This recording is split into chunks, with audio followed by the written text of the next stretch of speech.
Hello friends, good morning সবাইকে and welcome back to my channel to a new blog. আশা করছি সবাই তোমরা খুব ভালো আছো।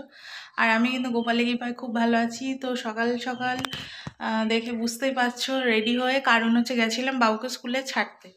বাবুর যেহেতু এক্সাম চলছে, তো এক্সামের কি কটা দিন আর কি দুজনেই যাওয়ার চেষ্টা করি। পাপার ডিউটি না থাকলে দুজনেই যাই, আর না হলে আমি তো যাই। তো এখন ওই ঘড়িতে 8টা মতো বাজে, গেছিলাম একটু বাজারে। তো কিছু সবজি আনতেই গেছিলাম, বাট কোনো সবজি নেওয়া হয়নি, উল্টে নিয়ে নেওয়া হয়েছে। দেখো এত রকম 3-4 রকমের মাছ নেওয়া হয়ে গেছে। আজকে এত ভালো ভালো মাছ উঠেছে, তো সেটা তোমাদের দেখাবো। আগে একটু চেঞ্জ করে নিই, তারপরে এসে তোমাদেরকে আর ফ্রিজে অলরেডি রুই মাছ রয়েছে, যেটা আজকে রান্না করার কথা। মাছ নেওয়ার কোনো প্ল্যানিং ছিল না, কিন্তু মাছ দেখে নিজেদেরকে আর কন্ট্রোল করতে পারি না আমরা দুজনেই। তো মানে সবজি নেওয়ার জন্য বাজারে গেছিলাম, সবজিটাই কিছু নেওয়া হয়নি। ঠিক আছে, চলো আগে চেঞ্জ করে আসি। আর বিছানাটা এখনো তোলা হয়নি, ওটা তুলে নিই, তারপর আসছি। এই তো দেখো, দুধটাকে একটু গরম বসাতে দিয়ে দিলাম আর কি, মানে কালকের দুধ আর একবার ফোটাবো। আর চাটাও কিন্তু আমি বসিয়ে দিয়েছি। তো এই ফাঁকে চলো তোমাদের মাছগুলো দেখিয়ে দিই। রুই মাছটা দেখলে ফ্রিজ থেকে বের করে রেখেছি, অনেকটাই রুই মাছ ছিল। এদিকে দেখো একটা কী কী মাছ আজকে এনেছি চলো দেখিয়ে দিই। এখানে দেখো একটা বিশাল সাইজের জাপানি পুঁটি বা সরপুঁটি, তোমরা কে কী বলো আমি সঠিক জানি না, তো আমরা তো জাপানি পুঁটিই বলি আর কি। তো এটা, আর এখানে দেখো পাঁচমিশালি কিছু মাছ ছিল, তার মধ্যে থেকে আমরা বেছে নিয়েছি। দেখো পাকাল মাছ যেগুলো জ্যান্ত রয়েছে, বেলে মাছ, আর কয়েকটা শিঙি মাছ রয়েছে। আর সব থেকে টেস্টি আর বাবুর আর আমার তো ভীষণ ফেভারিট হচ্ছে চিংড়ি মাছ। তো এই গলদা চিংড়িগুলো নিলাম, ভীষণ বড় নয় সাইজটা, মিডিয়াম সাইজ, বাট খুবই ভালো আর কি। আর এদিকে দেখো পাকাল মাছগুলো কিন্তু জ্যান্ত, সেই জন্য লাফ মেরে মেরে এদিক ওদিকে সব পালিয়ে যাচ্ছে। তো চলো মাছগুলো পরে কাটবো, এখন রেখে দিই। এদিকে রয়েছে আমার আজকে ক্লাস। তো দেখো খুব তাড়াহুড়ো করে আর কি সুজির উপমা বানিয়েছি, তো সেইটাই হচ্ছে সকালে আজকে ব্রেকফাস্ট। তো আমি ব্রেকফাস্ট খেয়ে এখন বেরিয়ে যাব। তো ক্লাস করে ফিরে দেখো চলে এসেছি, আর এসে এখন রান্নাবান্না বসিয়ে দিয়েছি। আর ফেরার সময় কিন্তু বাবুকে স্কুল থেকে নিয়ে আসলাম একেবারে, এসেই ঝটপট করে ওকে টিফিনটা দিলাম। আর যেহেতু এখন এক্সাম চলছে, সেই জন্য বেশি ভারী টিফিন দিই না, ওই হয়তো 2-1 পিস কেক দিলাম বা কিছু ড্রাই ফ্রুটস দিলাম, এরকমই দিই। বাড়ি এসে মানে ভারী টিফিনটা বাড়িতে এসেই ও করে। তো ওকে টিফিনটা দিয়ে দেখো মোটামুটি আমি এখানে এখন মাশরুমটা ফ্রাই করব। তো মাশরুমটাকে আমি কুচিয়ে গরম জলে সিদ্ধ করে রেখে গেছিলাম, আর বেশি কিছু করতে পারিনি, তো এসেই এখন করছি। তো এই যে দেখো একটু ভাপিয়ে রেখে জল ঝরিয়ে নিয়েছি, আর আদা রসুন আর পেঁয়াজ কুচি ভালো করে ভেজে, খুব ভালো করে না মানে হালকা ভেজে, তারপরে দেখো মাশরুমটা দিয়ে। আগে আমরা খুব মাশরুম কষা বা পেঁয়াজ আদা রসুন দিয়ে কষিয়ে বা নিরামিষভাবে খেতাম, বাট এখন এই ভাজাটা এতটা ভালো লাগে আর অন্য কিছুই করি না। তো এখন দেখো লবণ হলুদ দিয়ে দিয়েছি, আর দিয়ে এখন জোর আছে, তবে একটু তেলটা পরিমাণে বেশি দিতে হয়, কারণ তাহলে টেস্টি মানে খুব টেস্টি হয় আর কি। তো এদিকে দেখো মাছ ভাজাগুলো আমার কিন্তু হয়ে গেছে একবার। রুই মাছগুলো নিয়ে নিয়েছি, আজকে যে মাছগুলো এনেছি কোনোটাই আজকে করব না। তো এই রান্নাবান্না হয়ে গেলে সেই মাছগুলো কিন্তু সব রয়েছে ফ্রিজে, তো সেগুলোকে কেটে কুটে গুছিয়ে ফ্রিজে রাখতে হবে, না হলে কিন্তু কালকে যখন আবার রান্না করব তখন সমস্যা হয়ে যাবে। কারণ সকালের দিকটা আমি খুবই ব্যস্ত থাকি, তো আমাকে আগের দিন রাত্রেই সমস্ত কিছু প্ল্যানিং করে গুছিয়ে রাখতে হয়, না হলে কিন্তু সকালে খুব দেরি হয়ে যায়। আর যেহেতু বাড়িতে মিস্ত্রিও কাজ করছে তোমরা জানো, সেই জন্য কিন্তু অনেকটাই অসুবিধা হয় আমার। তো এটা রুই মাছটা আজকে ভেবেছি আলু দিয়ে একদম কালিয়া করব। এদিকে মাশরুমটা মোটামুটি ভাজা হয়ে যাওয়ার মতো হয়ে গেছে। তো মাছের ঝোলের জন্য দেখো এখন আমি আদা রসুনটা পেস্ট করে নিচ্ছি। তো অল্প মশলা বলে আর মিক্সিতে করলাম না, শিলেই বেটে নিচ্ছি।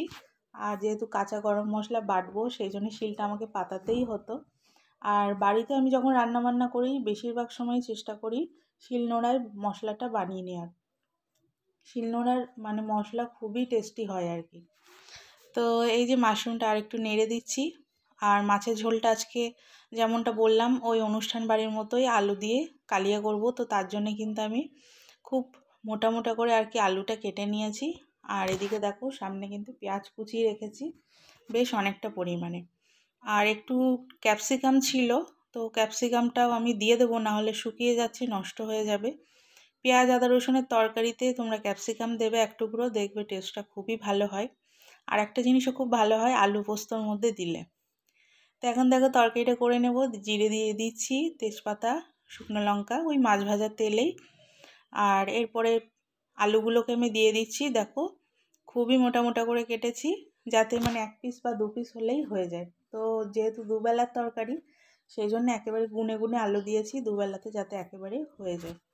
তো এখন একটু লবণ দিয়ে আলুটা এই একইবারে ভেজে নিচ্ছি, আলাদা করে আর ভেজে তুলে রাখলাম না। তো আলুটা একটুখানি হতে থাক। মাশরুমটা আমার হয়ে গেছে, আর চালটা আমি ধুয়ে রেডি করেই রেখেছিলাম। তো মাশরুমটাকে এখন ঢেলে নেব, আর ভাতটাও বসিয়ে দিলাম একেবারে। আর ঘড়িতে না প্রায় 12টা বাজতে গেল। তো খুবই ব্যস্ত, পাপাকে তো 1টার মধ্যে খেতে দিতেই হয়, তোমরা জানো, কারণ ডিউটি থাকে। তো এই তো হয়ে গেছে, আজকে আর বেশি কিছু করব না। তরকারি আর ভাতটা হয়ে গেলেই হয়ে যাবে।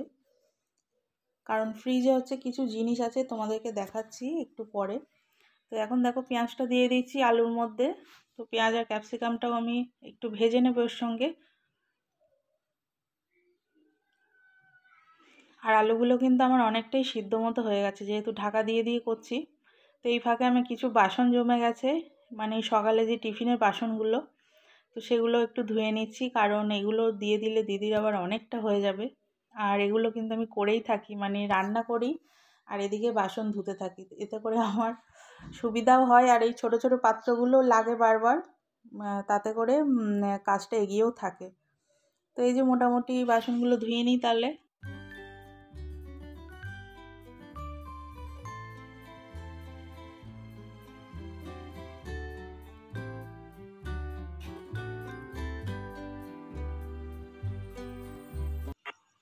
তো এই তো হয়ে গেল বাসনগুলো সমস্ত ধোয়া। তো চলো এখন দেখি তরকারিটা কী অবস্থা। তো পেঁয়াজটা ক্যাপসিকামটা মোটামুটি একটু ভাজা হয়ে গেছে। এখন কিন্তু আমি আদা রসুন বাটাটা দিয়ে দিলাম। তো এটা দিয়েও আর একটু ভালো করে কষিয়ে নেব। তারপর এতে সমস্ত গুঁড়ো মশলা যা যা লাগে, ধনের গুঁড়ো, জিরের গুঁড়ো, একটু গোলমরিচ গুঁড়ো দেবো। আমি সবসময় একটু গোলমরিচ গুঁড়ো ইউজ করার চেষ্টা করি। আর আজকে আমার কাঁচা লঙ্কাটা একদম শেষ হয়ে গেছে, সেই জন্য একটুখানি গুঁড়ো লঙ্কা ইউজ করছি। আমি একটু অ্যাভয়েডই করি এখন, কারণ পাপার আর কি একটু পেটের সমস্যা, গুঁড়ো লঙ্কা খাওয়াটা বারণ আছে। বাট একদমই কাঁচা লঙ্কা বারণ তো হয়ে গেছে ঘরে, সেই জন্যে। আর বাজারে গেলামই কাঁচা লঙ্কাটা নেব বলে, বাট মাছ কিনতে গিয়ে জানো তো সব কিছু ভুলে গেলাম। সেই কাঁচা লঙ্কাও নেওয়া হলো না, আর কোনো সবজিও নেওয়া হলো না। তো দেখো এখন তরকারিটা মোটামুটি হয়ে গেছে। তো অসুবিধা নেই, কালকে আর একবার যাবো, গিয়ে বাজার থেকে, কালো হাট আছে আমাদের এখানে, তো নিয়ে নেবো একেবারে। আজকের মতো আপাতত এটা করে নিই, রাতে তো আর রান্নাবান্না ঝামেলা রইলো না, রান্নাই একেবারেই করে রাখছি। আর বাবু যেহেতু এক্সাম চলছে, সেই জন্যে রাত্রিরে পড়াতে হয়, সেই জন্যে চেষ্টা করি এক্সামের সময় একেবারেই রান্নাটা করে রাখার। তো এখন দেখো পরিমাণ মতো জল দিয়ে দিচ্ছি। আর কালারটাও কিন্তু খুব সুন্দর হয়েছে, আলুটা একদম পুরোপুরি সিদ্ধ হয়ে গেছে, সেই জন্য খুব বেশি দেখো জল দিলাম না। তো মোটামুটি তরকারিটা ফুটে উঠলে কিন্তু এখন দেখো মাছগুলো দিয়ে দেব, দিয়ে আর একটুখানি ফুটালেই এটা হয়ে যাবে। আর মাছগুলো আমি একটু কড়া করে ভেজেছি, তো যাতে করে ভালো লাগে। একটু অল্প ভাজলে আমার আবার খেতে একদমই ভালো লাগে না, সেই জন্য আমি একটু কড়া করে ভাজি মাছটা। তো এখন চলো গরম মশলাটাকে বেটে নিই, তবেই টেস্টটা আর কি সবথেকে ভালো হবে। আর ওদিকে কিন্তু আমার ভাতটা অলরেডি হয়ে গেছে, মানে ফুটে উঠেছে আর কি। তো এই যে মাছের তরকারি আমার কমপ্লিট, খুবই খুবই ভালো হয়েছিল রান্নাটা। আর ভাতটাও ওদিকে ফুটছে। তো চলো ফ্রিজ থেকে বের করেছি কি কি তরকারি সেটা তোমাদের দেখিয়ে দিই।